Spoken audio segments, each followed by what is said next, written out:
The central painful reality of later life is this: the erosion of respect is rarely caused by age itself. Instead, it so often stems from a subtle shift in our own behavior, a shift that signals a kind of psychological withdrawal from active engagement. It's a really difficult thing to acknowledge, that feeling that people are listening a little less, that your opinions are being gently, dismissed. So today we're going to look directly at this experience, not as some inevitable decline, but as a dynamic you can understand, and more importantly, a dynamic you can actually influence. All right, so here's our game plan. We'll start by uncovering the real reason respect can fade. Then we'll dive into the psychology behind it. From there, we'll introduce this really powerful idea called the relevance is reciprocal rule and turn it into a practical step-by-step guide. We'll wrap things up with some perspective for the long haul, and most importantly, a single powerful first step you can take literally today. So let's just get right into it by acknowledging this feeling. If you have ever felt like you're speaking to a room that has kind of stopped listening, you are definitely not alone. It's such a painful paradox, isn't it?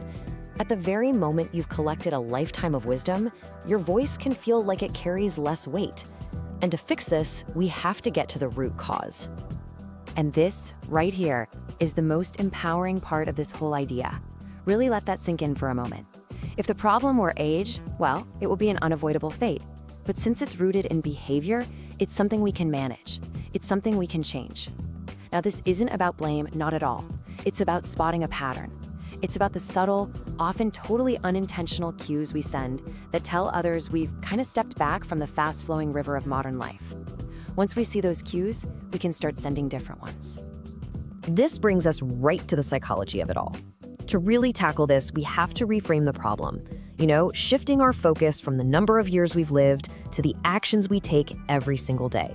So let's explore why this withdrawal happens in the first place. Okay, so here's the crucial shift. For decades, many of us operate in a world where our relevance is kind of handed to us. It comes with a job title, a role on a team. It's what we call external validation.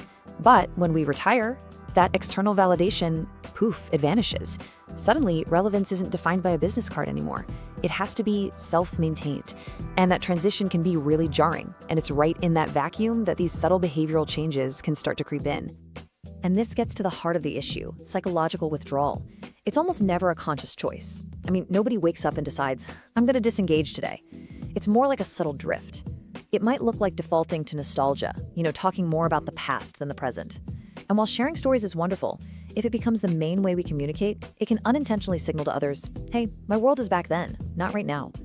This is exactly the kind of passive behavior that lets ageism take root. So how do we build a solution? Now that we understand the problem, we can introduce the single most powerful principle for reversing this trend. This is really the core of what we're talking about today, a completely new way of thinking about engagement. It's this simple. Relevance is reciprocal. Think of it like a good conversation. A conversation isn't a lecture, right? It's a two-way exchange. So to be seen and heard as relevant, we have to actively participate in a relevant exchange. It just means showing interest in other people's worlds just as much as you want them to show interest in yours. It means contributing to the conversation of today. Respect isn't just given. It flows back and forth in this reciprocal loop of active engagement. So, how do we put this rule into practice? Well, it breaks down into 3 clear mandates. First up, decisional autonomy. This is all about asserting your role as the main decision maker in your own life. Second, curiosity and learning. This is the direct antidote to that nostalgia trap we talked about. It's about actively seeking out and engaging with what's happening now. And third, active questioning.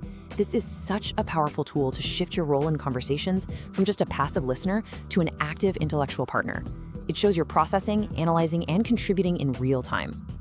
Okay, this brings us to the most practical part of our discussion. We've talked about the what and the why. Now let's really focus on the how. We're going to lay out a clear, low-risk toolkit you can start using right away. Here are 4 structured steps. First, we'll talk about building a current events habit. Second, practicing something called active questioning. Third is a simple but really profound change, getting rid of qualifying language. And fourth, communicating the final say rule.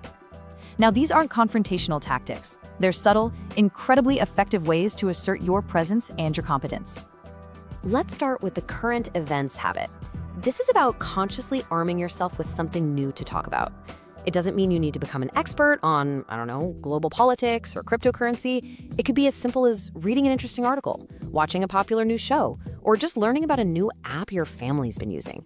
When you bring these contemporary topics into conversations, it's a direct signal that you are connected to the present, and that effectively counters the narrative that you might be stuck in the past. Next up, active questioning. So instead of just nodding along, you engage. You ask clarifying questions. Something like, what's the biggest challenge you're facing with that? Or how do you see that changing things in, say, 5 years? These kinds of questions prove you're not just hearing the words, you're thinking right alongside them. You're asserting yourself as an intellectual peer, and you transform from being a passive audience member into an active collaborator in the conversation. Oh, this one is so powerful. We need to eliminate qualifying language. How often do we hedge our own opinions with phrases like, well, this is just my 2 cents, or I'm probably wrong, but these phrases diminish the value of what you're about to say before you even say it. Just strike them. Instead, make your statements directly. I think we should consider, or my perspective is. This simple little linguistic shift projects confidence, and it communicates that you believe your own opinion is valuable and deserves to be heard. And finally, the final say role. This is absolutely crucial for maintaining your autonomy in those high-stakes decisions about your health, your finances, or your living situation. Now, this is not about being aggressive. It's about calmly and clearly stating, I really appreciate all of your input and I'll take it into consideration, but ultimately, I will be making the final decision. Communicating this boundary proactively prevents you from being sidelined when it matters most and reinforces your role as the captain of your own ship. Okay, let's zoom out for a second and look at the bigger picture. These tools aren't just for managing conversations, they are for cultivating an empowered mindset for the long game. This is about framing the years ahead with purpose and with control. This is the wisdom we really need to internalize. I mean, in a perfect world, age and wisdom would automatically command respect. But in reality, respect is a living thing. It's maintained through conscious, continuous engagement. And seeing this not as a burden, but as an active, achievable mission, well, that's liberating. It gives you agency over how you are perceived and how you're treated. So the goal here is to transform that underlying fear we all have of being pushed to the sidelines. We're going to turn it from an anxiety into fuel for a proactive strategy.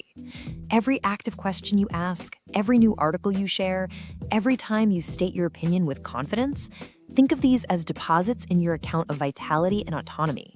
This is how you actively shape the narrative of your own life. We've covered a lot of ground, but, knowledge is only useful when it's put into action, right? So let's bring this all together into a single, totally achievable first step, a way to translate this learning into immediate action. Here is the single action I want you to take away from all of this. Right now, just take a quiet moment. Think about your recent conversations, and I want you to identify one specific person, or maybe one specific topic, where you tend to fall back, listen passively, or just defer. Maybe it's about technology with your kids, or finances with an advisor. Just pick one. And here is the gentle challenge. In your very next conversation on that topic, just do one small thing differently. Replace that deference with just one active question, or one contemporary idea. That's it. One small act of engagement is the beginning of a truly powerful shift.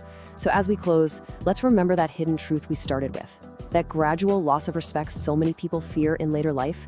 It's not about the number of years you've lived. It's a response to those subtle behavioral signals of psychological withdrawal. And the most empowering insight here is that you hold the tools to change this dynamic. By embracing curiosity and practicing the simple art of the active question, you consistently prove your relevance and your connection to the world as it is today. Ultimately, by choosing engagement with a quiet confidence, you do so much more than just command respect.